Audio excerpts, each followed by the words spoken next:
According to this computer. Hope you guys are having a good morning. I hope you enjoyed your weekend. It is Monday the 17th. It's 9:30 in the morning. And so we are going to talk a little bit about some chemistry. We are going to talk a little bit about where we are in the semester. And I'll be happy to answer any questions that you guys have. Um, One thing that most recently, you guys had your exams. Um, I would say that the exam grades were pretty good. No, I would go beyond that. I would say they were um, good. Um, and that's my, sorry, let me clarify. I'm saying they are good based on the average score. There were lots of people who did absolutely fantastic. And if you're one of those people, awesome. And whenever I say absolutely fantastic, I mean like beating the average. I think the average was something like 82 or so, and that includes people who did not take the exam. And so the people who did not take the exam, they ended up with a zero, which is obviously going to impact an average. Um, so I would say of the people who took the exam, I mean, your average might run as high as like 84 or something like that. So I think that everyone should feel pretty good about where they are with respect to like how am I going to do in this class this semester. I haven't looked at the results from that last quiz, the one where I was like, where you kind of reflected, and I haven't looked at the one before the exam, but yeah, I think that that was a good place to start out. Um, I think that there are some things that I need to kind of still fine tune and tweak with respect to the exam day. Like, deploying, making sure everyone's on the Zoom and making sure everyone who is on the Zoom has their camera on and everything like that. Um, there were a handful of issues which I apologize. I will do my best to make sure that that doesn't happen again. Um, but in the meantime, what I want to talk to you guys about is where we are in the semester. So, just as a little bit of a reminder and a refresher, I'm going to open up the Canvas page. Um, I mentioned this uh, because it's important to me. The way that you view the Canvas page, so I'm going to go to the student view. So, I have a sense of what you're looking at. You have a sense of what I'm looking at. Um, Whenever I look at the Canvas page, I'm always looking at it from the standpoint of on a browser. Um, and I just don't have the app installed on my phone. So, and whenever I've tried to do that in the past, it's gotten really kind of weird. So, at any rate, um, so here's the Canvas page.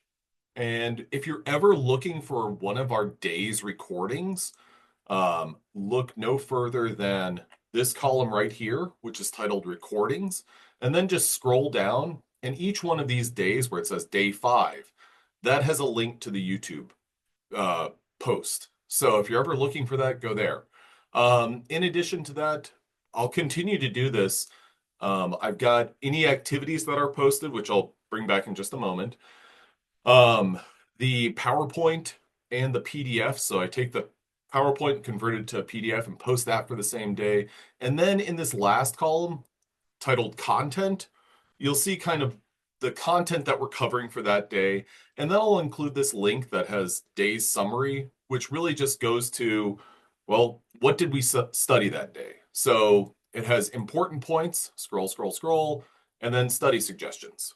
So things that you might want to kind of evaluate and think about for that day's lecture. So you could kind of think about this. I don't know if anyone's in any sort of student organization or anything like that, but you know how there's always what's their title? I think they're the secretary typically, who takes the meeting notes.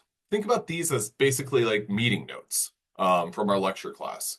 So if ever you're like, I just need, I need something to read that will take me 10 minutes to think about what we did that day, that's always going to be in this last column.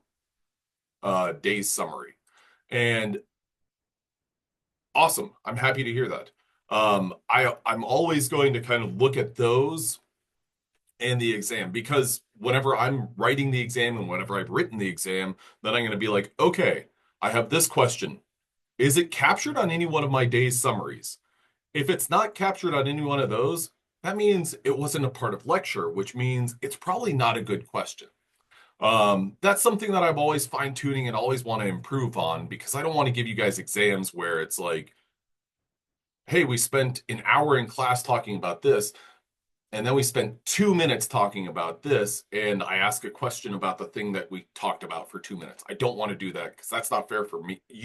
Sorry, that's not fair for you. And it's kind of like that really just speaks to I let my ADHD get the best of me, and I went down a rabbit hole that I should not have gone down. At any rate, this is just a reminder of how to navigate our Canvas page. I believe that, let me see, in files, if there's ever a file that you're looking for, awesome. I'm so happy to hear that. Thank you for that feedback, Sam. Okay, all my files. I'm curious. My files come 1310. Okay. Well, that's revealing to me. I was under the impression that you guys could see something in the files. But at any rate. Okay, so that's our Canvas page, just as a little bit of a reminder of how to navigate it. If you ever have any issues navigating it, please let me know.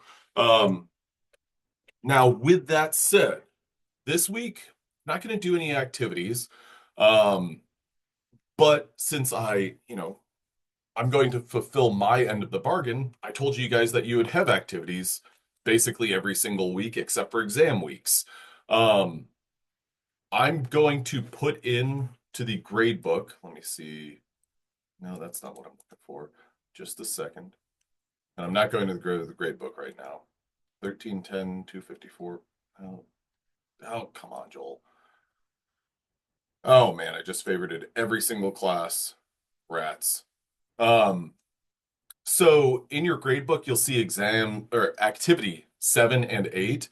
And I'm just going to put a freebie or freebie points in for that. Um, So there will be no activities assigned this week, just because this is kind of like a ramp back up sort of week. There will be 3 quizzes, and those will be up before the end of the day today, no later than probably 8 p.m. or so. Same thing goes as always, 2 attempts, 15 minutes.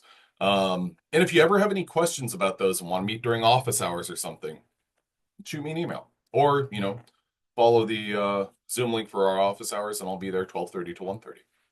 Okay, now that kind of covers the refresher background stuff that I wanted to talk about. And now what I'd like to do is go on to where are we? So if you remember, sorry, I'm jumping around. Now I'm going to go to follow the textbook link for our textbook, which is Chemistry for Changing Times by Hill and McCreary. That's correct. There are no makeup quizzes. I drop a total of 6 quizzes. So if you miss any, um, try not to miss more than 6. And the quizzes that go up today, there will be a total of 3, and those will be due on Sunday night at 11 p.m. Because I like to keep the quiz numbers up. So then, if you miss 7 or 8 or something like that, 6 are going to be dropped.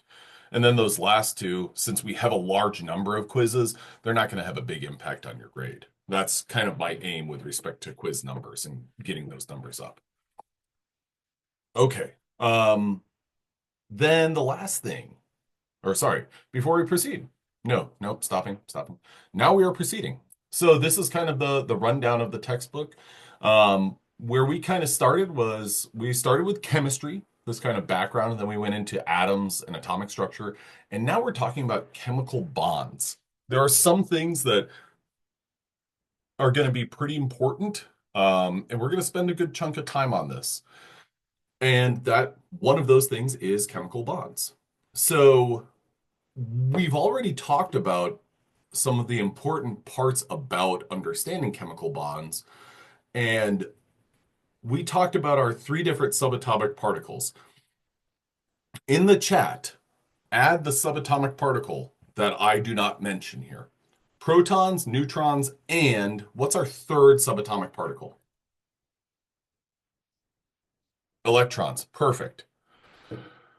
So electrons are one of our important subatomic particles. And the reason that they're important is because of the fact that they are pretty critical to understanding bonding. Now, when it comes to bonding, what we're most interested in is basically um, when it comes to bonding, what we're most interested in is our sorry, our valence electrons. Now, could anyone add to the chat what our valence electrons are? Kind of a general definition for those. Outermost. Absolutely. So our valence electrons are our outermost electrons, the outer shell electrons. Great job with that terminology there, Damien. I like it. So those are the electrons that we're kind of most interested in. And to bring that back, we're going to bring up this term that we've already kind of talked about. If you remember, there were two pretty important terms that start with an I. One is an ion, and what's the other term? I'll give you a hint. It starts with IS. Isotope. Perfect. So isotopes are where you have a variation on the number of neutrons. Ions are where we have a variation on the number of electrons. And so this is important because there are some things that will gain and lose electrons, and then there are some things that will simply share electrons. Now, what's a pretty common test to look at with respect to a compound is whether or not it conducts electricity. An ionic compound is going to conduct electricity because it can lose and gain electrons.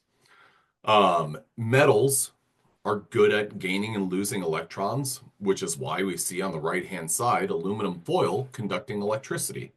What we've got here is basically a battery that's sending electric current through this, what's a likely copper wire, into this piece of aluminum. That aluminum is then feeding those electrons or that electric current to this light, which is illuminating. And then we've got a complete current that goes through this battery. Now, just as a little refresher, if you look at these right here, could anyone add to the chat which block that is? There's a single letter that we use to identify. The S block, perfect. And what about over here, the green? What block was that? Awesome, the P block, absolutely. So when it comes to the different blocks on the periodic table, basically our S and our P block come together to make what are known as our main group elements. Now, most of what we're going to be doing in this module is, and throughout this class, is we'll do a lot of focusing on those main group elements. And so if you remember, this highlighted number indicates the number of valence electrons each one of these elements has. So if we take, let's go with arsenic, As. Arsenic, I'm going to go ahead and write out some information about it. It's got As33. Well, that 33, that alone is the number of which, well, I'm not going to say which because I know that you guys are going to have an answer. That is predominantly the number of protons. And I would say predominantly because you can say with certainty an element that has 33 or an atom that has 33 protons, just 33, only 33, that is, well, that's an atom.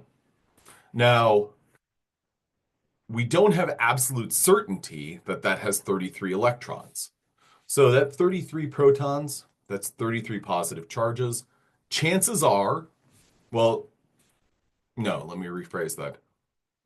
To be more conclusive, to say something like neutral AS. That word neutral, that means however many positives there are, we have an equal number of negatives.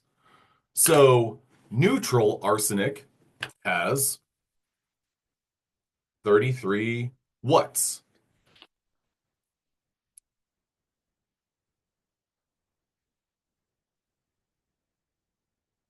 What's our subatomic particle that we know neutral arsenic has? We know that it has 33 protons. What else do we know that it has?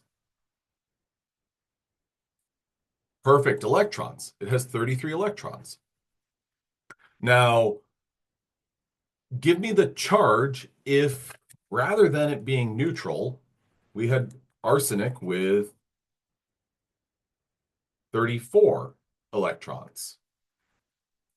Negative. Perfect. Great job. Great job. -1. I love it. I love it. You're absolutely right. So if we had arsenic with 34 electrons, it would have a -1 charge. Okay. Now that's our total number of electrons. This highlighted number here, this 5, indicates that we have 5 valence electrons. So what that means is arsenic has got those 5 electrons that are out there that it can do a couple of things with it.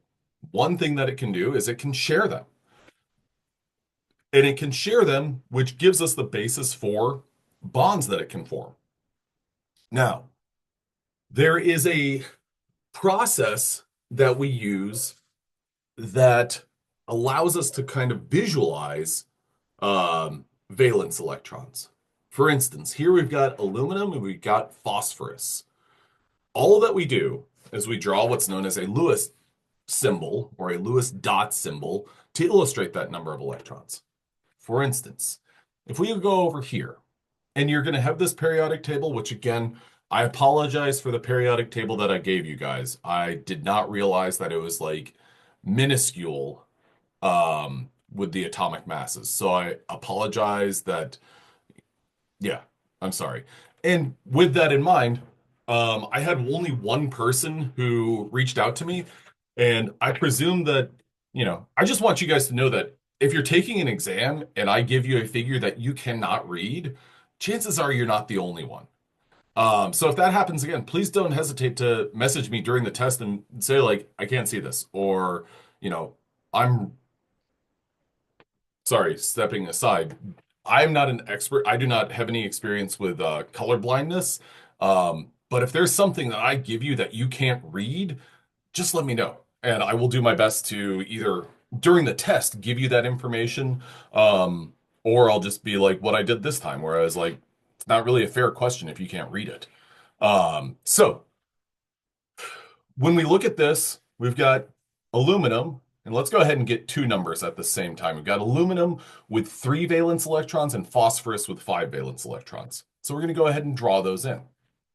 Aluminum with 3 valence electrons, what we're going to do is go ahead and put, I like to start one at 9 o'clock, thinking about the face of a clock, one at 9 o'clock, 12 o'clock, 3 o'clock, and fill them in that pattern. Now, phosphorus. Phosphorus has, let me write this out. Phosphorus has 5 valence. 1, 2, 3, 4, 5. So phosphorus has 5 valence electrons. Now, here what we have is the dot symbols for all of our main group elements. These are going to be important for you to be able to identify, and this goes back to your comfort level with total numbers of valence electrons. If you can look at the periodic table and say, okay, here's everything in the S block, here's everything in the P block, here's the number of valence electrons each one of them have, okay, that's going to be super helpful.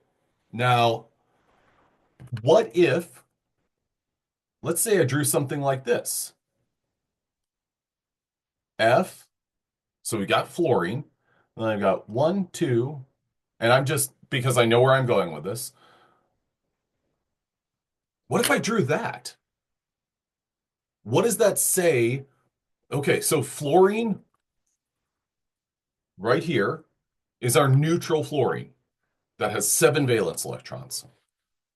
The structure that I just drew, can anyone tell me anything about, does it have an extra something? And what extra thing does it have? One more electron. It has an extra electron. Okay. So now, if this has an extra electron, can you tell me anything about the charge? Negative. What about the magnitude of that? Oh, Dolce, perfect. -1. Excellent. Excellent. Okay, so now let's go in the opposite direction. Let's say that we had Na. If I said, there we go, there's my complete Lewis structure of sodium. Let me ask you this. Is that an isotope of sodium? And I ask you that question just to kind of drum up that terminology again, but you don't really know because that symbol doesn't say anything about the number of neutrons. What about our other I term? Perfect, it's an ion. What's the charge of that ion?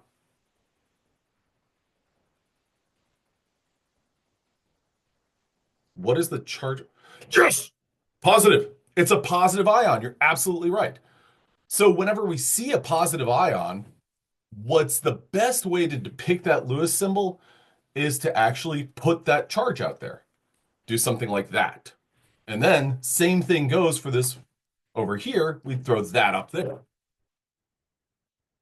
Okay, Damien, I like where you went with that. It'd be +1.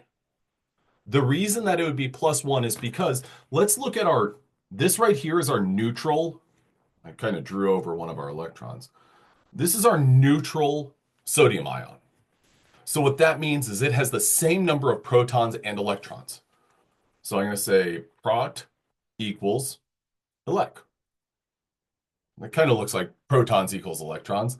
Um, but in the event that I get rid of this one, how many electrons did I get rid of?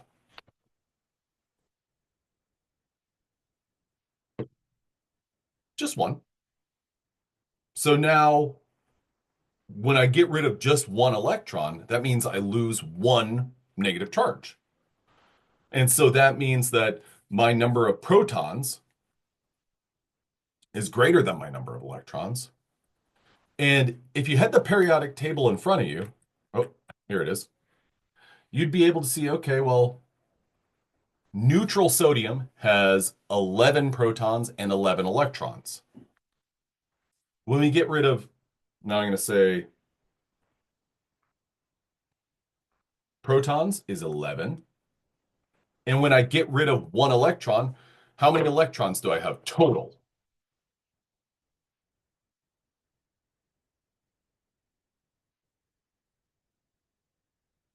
10. Perfect. So I've got 10 electrons, 10 protons. And I know that I'm kind of juggling and jumping around a little bit with terminology, but let me go ahead and I'm a visual learner. So what I'm going to do is I'm actually just going to, I like to draw an atom. So I'm going to say plus, plus, plus, plus, plus. That's 5, 6, 7, 8, 9, 10, 11. Okay, so those are the 11 positives that make up, or the 11 protons that make up my nucleus for sodium. Now what I need to do is add in 1, 2, 3, 4, 5, 6, 7, 8, 9, 10, 11. Okay, so if I draw a circle here, that's my neutral sodium atom.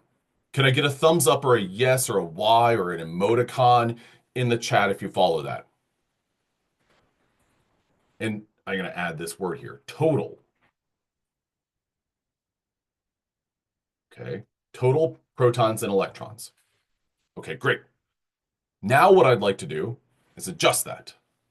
If I lose one electron, what am I going to erase? A positive or a plus symbol or a minus symbol?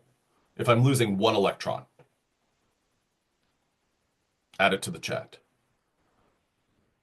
That's right. I'm getting one minus symbol and getting rid of that. So I'm going to go ahead and do boop, gone. Okay. Now what you can do is add all these up. I still have 11 positive charges or 11 plus symbols. And then I've got 1, 2, 3, 4, 5, 6, 7, 8, 9, 10 negative symbols. So that means that I'm at a plus 1 charge. Can I get a Y or a thumbs up in the chat if you follow that? Okay. Okay. Okay. Good. Good. Good. Okay. So I know that some of you guys might have, like, some of y'all might be studying business. Some of y'all might be accounting majors. And this is kind of my thoughts on like um chemistry accounting. I got a private message. Wait, where did you get the total number of electrons again? Okay. So anytime you see the word neutral, that means that we've got the same number of protons and number of electrons. Okay, so I'm going to jump back. Anytime you see neutral, think that. Now, the question is, where did that number of electrons come from? That number of electrons came from, well, the periodic table. The, the whole number in front of every single atom tells you the total number of protons. And so anything that you're looking at on the periodic table, or if you hear the word elemental, I want you to hear the word elemental and think neutral. So what that means is if I say, oh, elemental, oh, keep, oh, rats. It just, sorry about that, everyone. Okay, now we're back. Okay, but now I can't click that. Okay, there we go. It's coming back. It's coming back. Okay. Anytime you see the word elemental, think neutral. So if I say elemental, oh, Joel, Joel, elemental CS. Okay. Find CS on the periodic table. It's right here. That's an element known as cesium.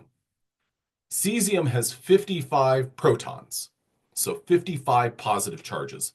Add to the chat how many negative charges cesium has when it's the elemental form. That's where our total number of electrons are coming from. Okay, so elemental cesium, I'm going to go ahead and add a little detail, has 55 protons, 55 electrons, and now here's a tricky one. How many of those, or how many valence electrons does it have? Add that to the chat, anyone.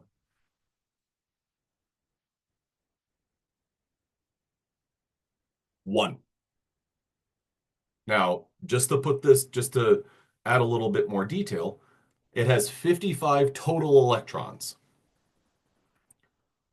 One is a valence electron. Now, here's a tricky question. How many of elemental cesium's 55 electrons are not valence electrons?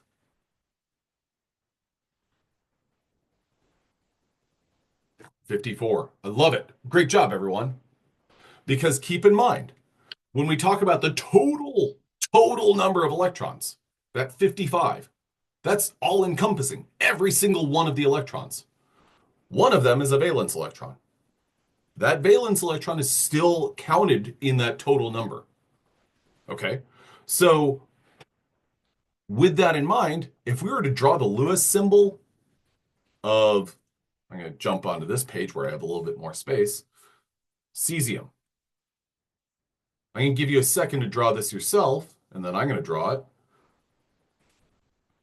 I've written C, capital C, lowercase s.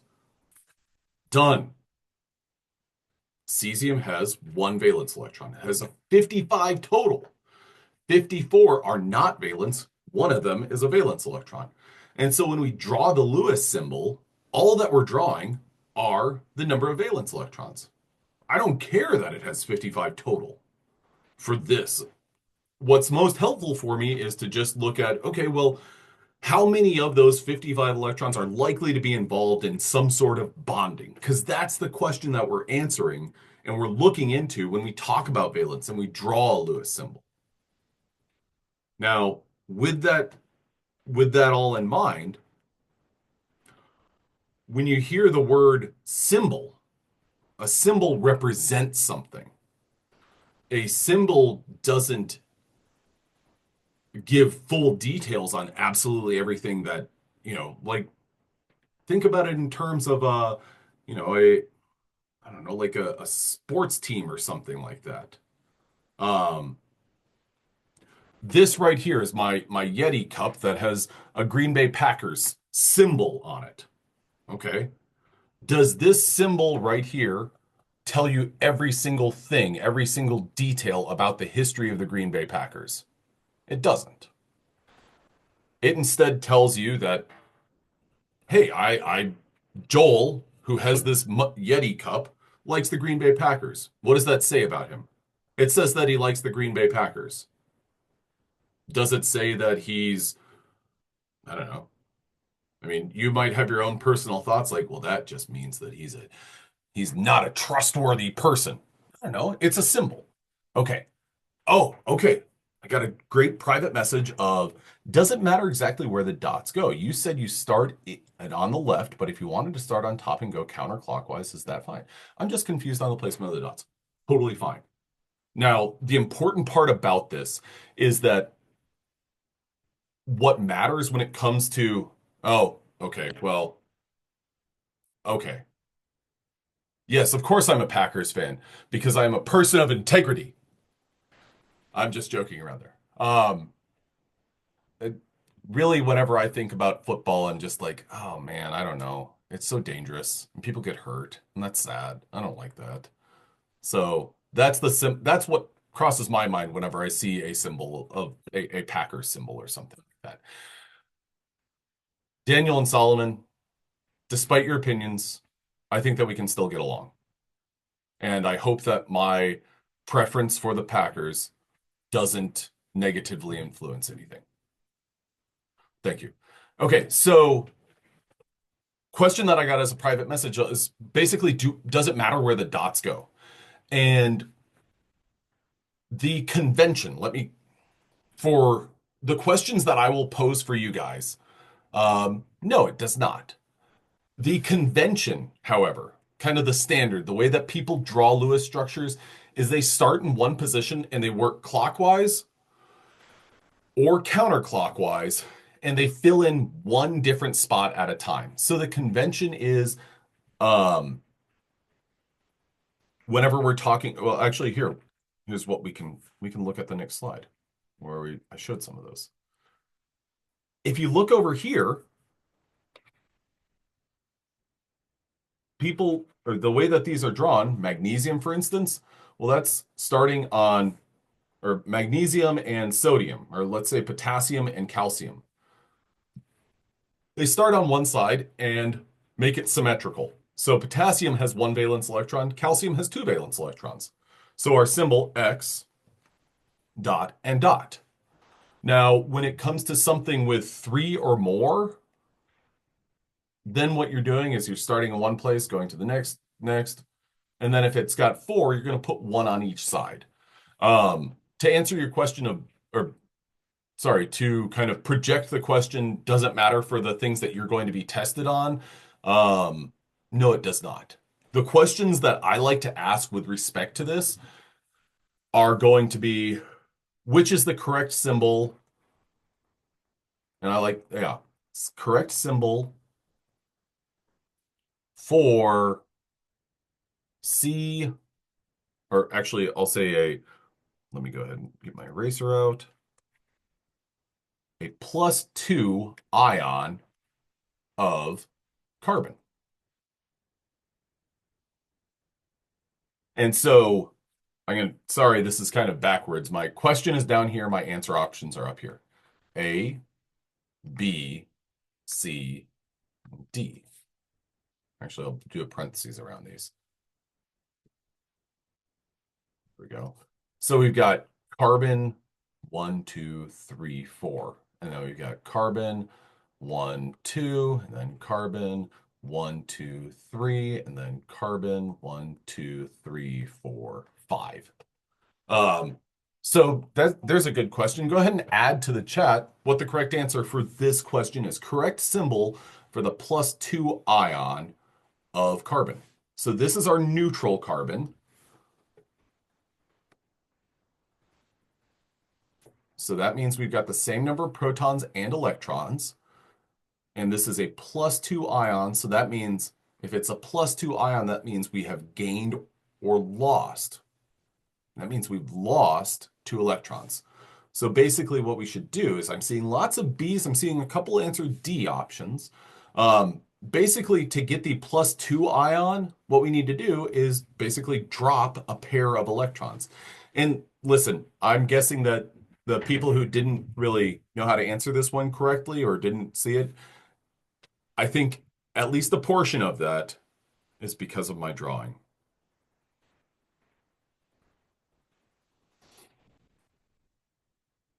I apologize for that.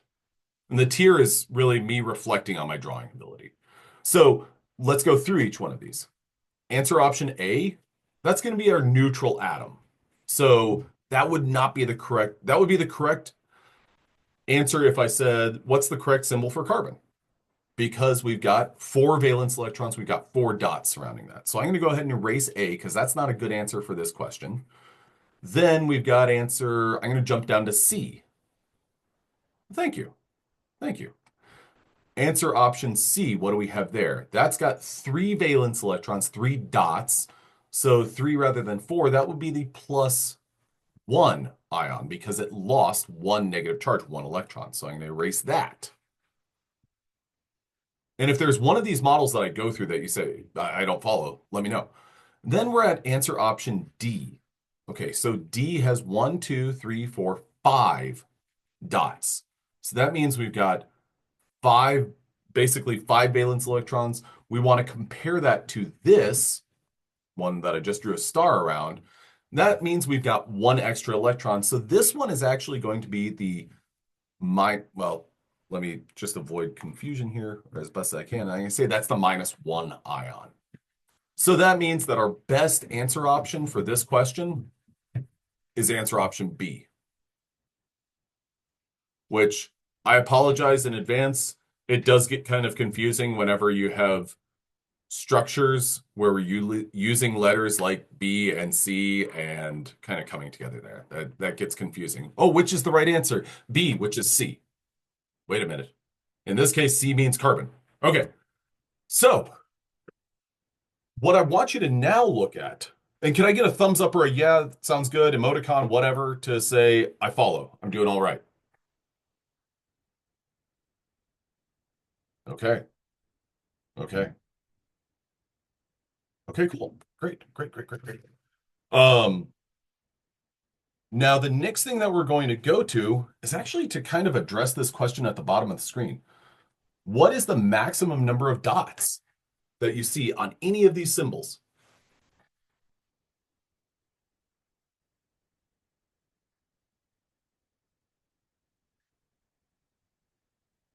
Dolce? Yep, 8.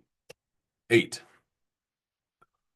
So 8 is the total number or the maximum number of electrons. Now, just so we can put that into context, helium has a atomic number of 2. A helium atom has 2 protons, therefore it's got 2 electrons, so neutral helium, 2. Done. There's our structure for that. Which also, one of the other reasons that I'd say that the depiction doesn't really matter too much is because we've got helium with two electrons, and that's actually different from beryllium with two electrons. So when it comes to where do I put my dots, don't stress about it too much, but try to fill in kind of clockwise or counterclockwise, and then go for the second round. Okay, so now let's look down at Xe or xenon. Xenon has 8 valence electrons. How many total number of electrons does xenon have? My number is kind of obstructed here, but xenon has a total of 54 electrons. 8 of them are valence. Below that, radon, Rn. Not to be mistaken with Raiden, who is a character from the hit video game Mortal Kombat, which whenever I was in fourth grade, when that game came out, my mom was like, "You cannot play that." And I was like, "Yeah, but Eric Caps's mom doesn't have that rule, so don't worry, I won't play it. I'm going to the Caps's house. See ya." And that's how I played Mortal Kombat. But I was horrible at it because it was on Sega Genesis, and I was a Super Nintendo person. And anyway, but with that said, I will not let my kids play Mortal Kombat. But that's because we don't have it, and they're not good at video games. Sorry. Okay, now radon has 86 electrons, 8 valence. When it comes to drawing the Lewis structure, all that we care about is those valence electrons. So don't look at something like oganesson. If you see oganesson on the test and you're like, oh crap, I gotta draw 118 electrons. No, you don't. You don't. You have to draw 8. And you're not going to have a question where you have to draw anything because that would be pretty difficult to submit on an exam. Okay, so 8 electrons sets up what is known as, and commonly known as, the octet rule. What that means is that atoms tend to gain, lose, or share electrons until they have 8 valence electrons. So 8 valence electrons is kind of like a desirable destination, you could say. Now, with that said, when you look at this chart again, which group has most of the elements within this group have 8 valence electrons?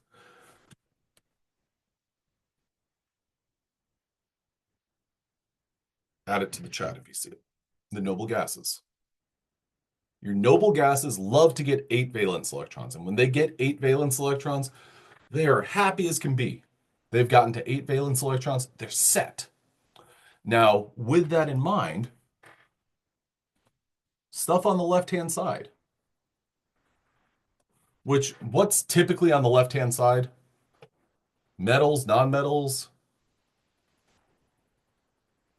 Most of those things are going to be your metals. Your metals tend to lose electrons. So sodium, for example. Sodium will lose 1 electron. And now I got to jump back to the periodic table in just a second, or right now. Let's take sodium. It has a total of 10 protons, 10 electrons when we're talking about elemental sodium. And whenever elemental sodium loses 1 electron, how many total electrons does it have after it loses 1?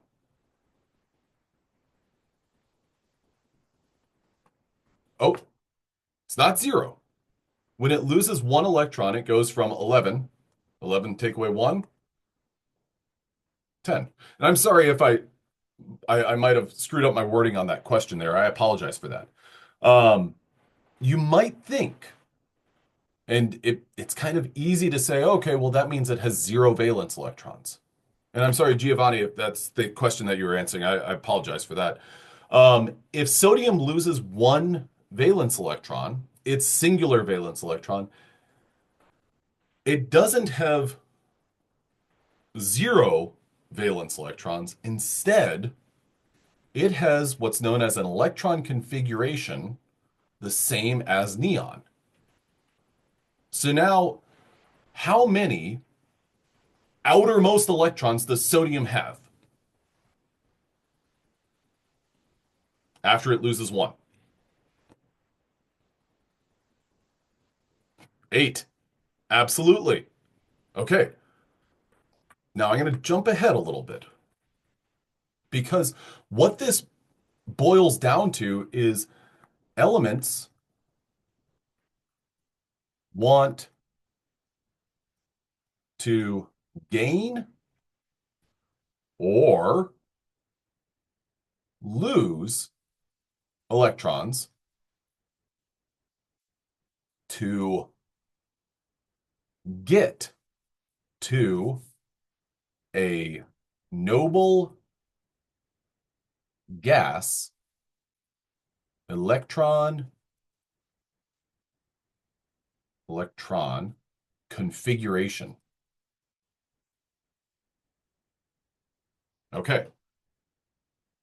So what that means is an element is going to give up an electron or it's going to gain electrons.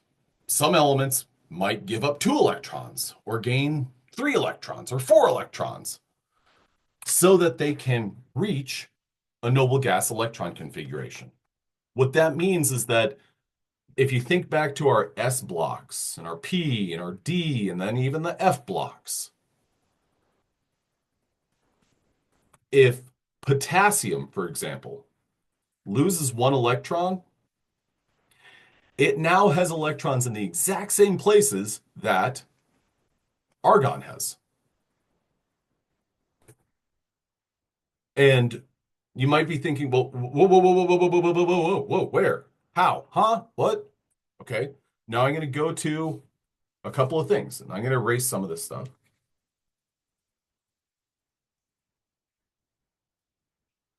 Let's take potassium, elemental K, and elemental argon. Okay. Elemental K. I'm going to jump all the way back to the periodic table. That has 19 pro and 19 elect. Does everyone agree with me there?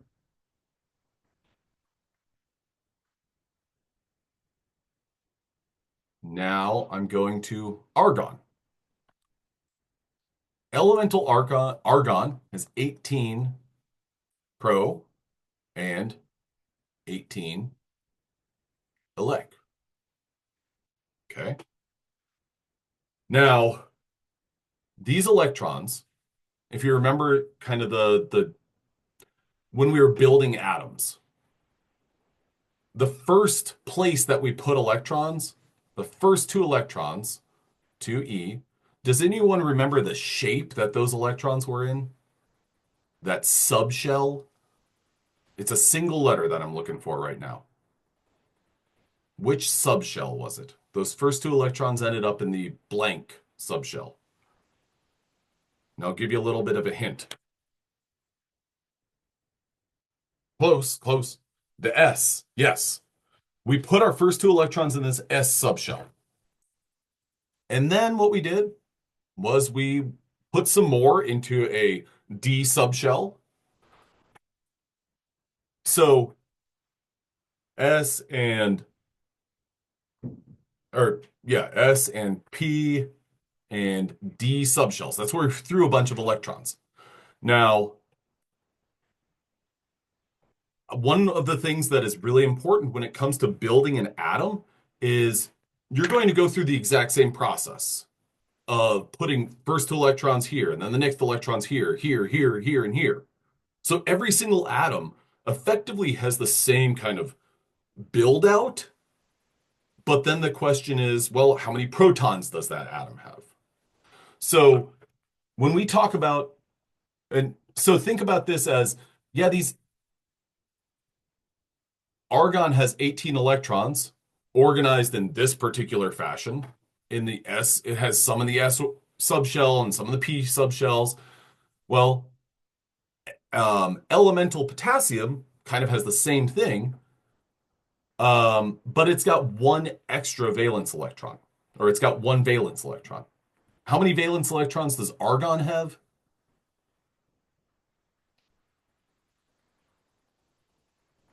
When we look down at our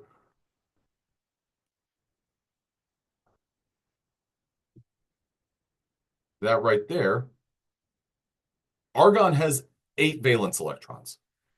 It has 18 total, but 8 of them are valence electrons. Now, elemental potassium has one valence electron.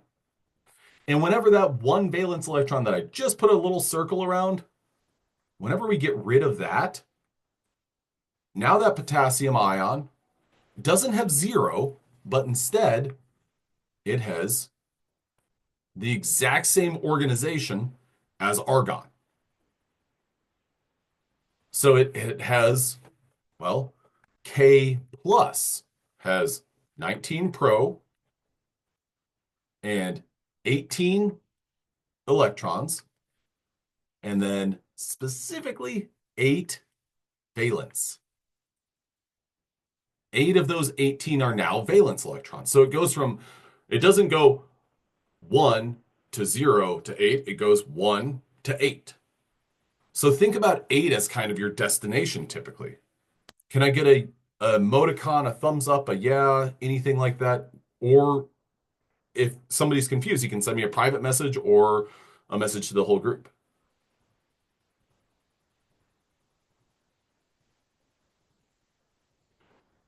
What we're aiming to do with these Lewis structures is we want to look at these Lewis structures and be able to say, okay, well, let's take sulfur, for instance. Sulfur, and this kind of gives it a desire, a preference almost. What do you think sulfur is going to do? Do you think it's going to gain or lose electrons?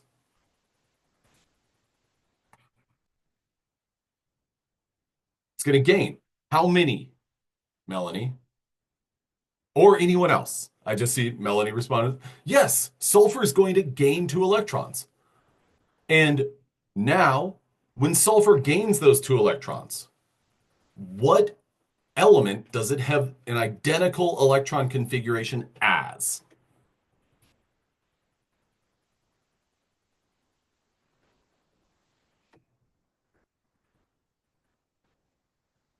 So when you a noble gas, yes. Okay, I got a private message. I'll come to that. Yes, Melanie, it has a noble gas's electron configuration. Which specific noble gas? And I'll go ahead and draw these dots in. 1 and 2. What is the, you can kind of think about it as what's the nearest noble gas to sulfur? Yes, argon. Okay, now I'm going to come back to this, but I got this private message that was, why does it gain 2? Great question. These noble gases are stable. What that means is that they have a number of electrons that, well, they're not looking to gain or lose any. And this is in terms of like the organization of the electrons and the number of protons that are in its nucleus. That's a nice balance. Those noble gases have basically a happy number. Maybe not. I'm not going to say happy number. I'm going to rephrase this as noble gases have the right number of protons in the nucleus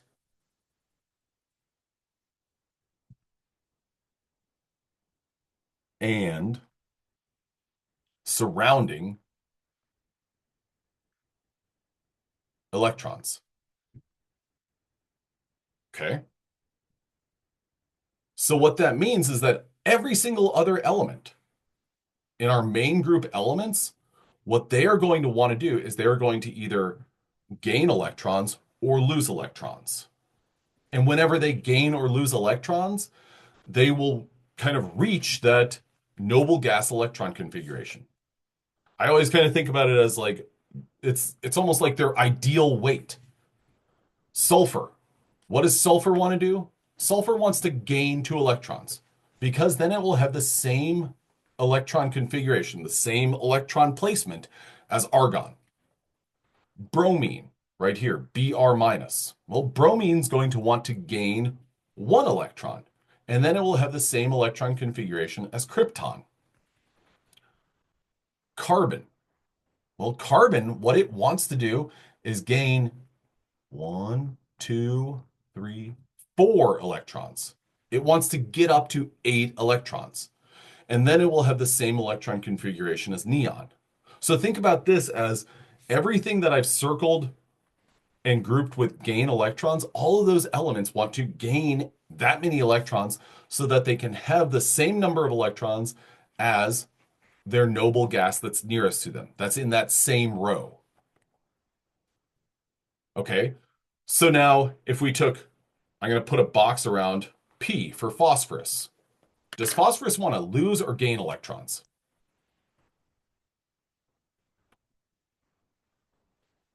It wants to gain electrons. I got that as a private message.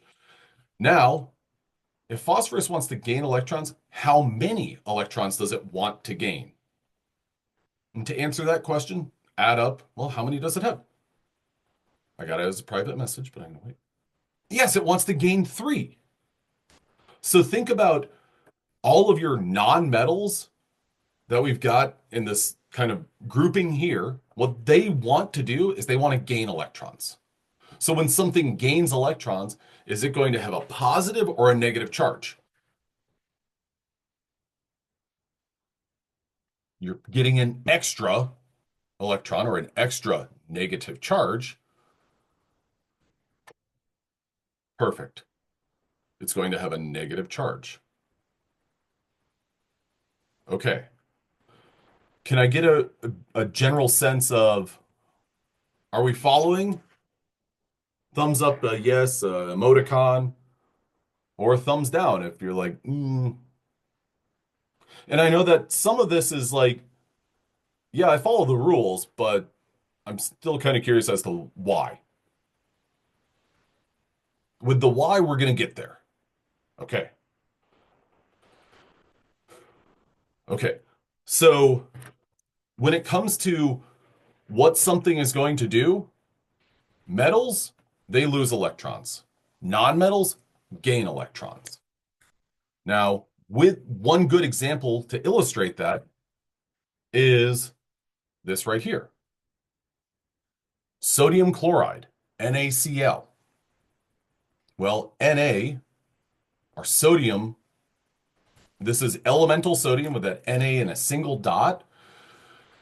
When that gives up its single electron, chlorine is right there to take it. Chlorine, well, what do we know about chlorine? It wants to accept an electron so that it can reach a noble gas electron configuration. And in that process, here what we have is chlorine gas and metal or elemental sodium. When those two things are mixed together, lo and behold, what you got is something that you put onto popcorn along with butter. And it makes it better. Olivia, do you have a question? Sorry, I just see that you're unmuted. Okay. Yeah, I know that whenever I'm unmuted in a large meeting and then I'm addressed, then I'm like, oh my gosh, I didn't intend for, so sorry about that. Okay, so now what we've got is basically what's taking place with atoms and how they react with one another in order to form a compound. Some of those things, like chlorine, yeah, it wants to take an electron. It wants to accept an electron. That's, I think that most of you guys were seeing this and you're like, okay, it wants to gain an electron. Okay, cool. I want $1 million. Is that just going to spontaneously happen? No. Those $1 million have to come from somewhere. I got to find someone who's willing to give me $1 million. NaCl. Well, where is that extra electron coming from?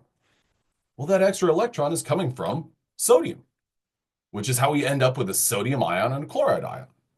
Okay, now this right here is a good summary of important terminology.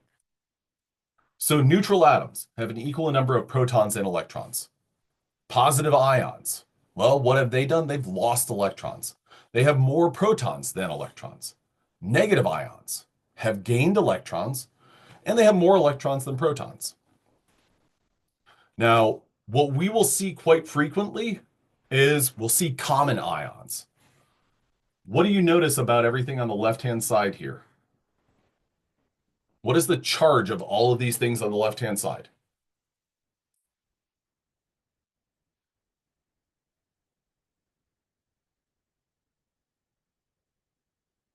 They're all positive.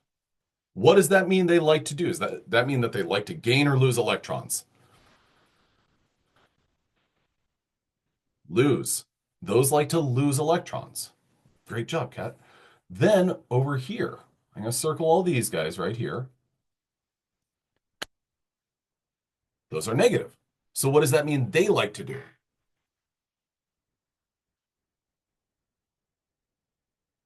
Do they like to gain electrons or lose electrons?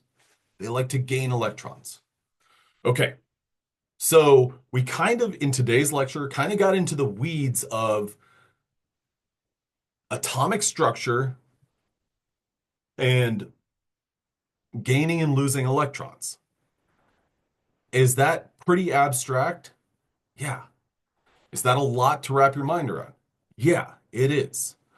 What I would recommend that you do is look at these. And I would say mostly, focus on groups 5, 6, and 7.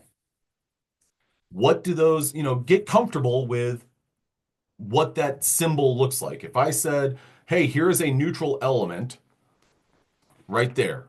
That's a neutral element. Which group is it on the which group would that element be found in on the periodic table? I would want you to say, okay, well, he's drawn 1, 2, 3, 4, 5 dots around the letter. So that means 5 valence electrons. So that means group 5. Does that make sense? Can I get a thumbs up or a yeah or a response from those? So, okay. Now, similarly, I want you to be able to look at a symbol and let's go with I'll change the letter.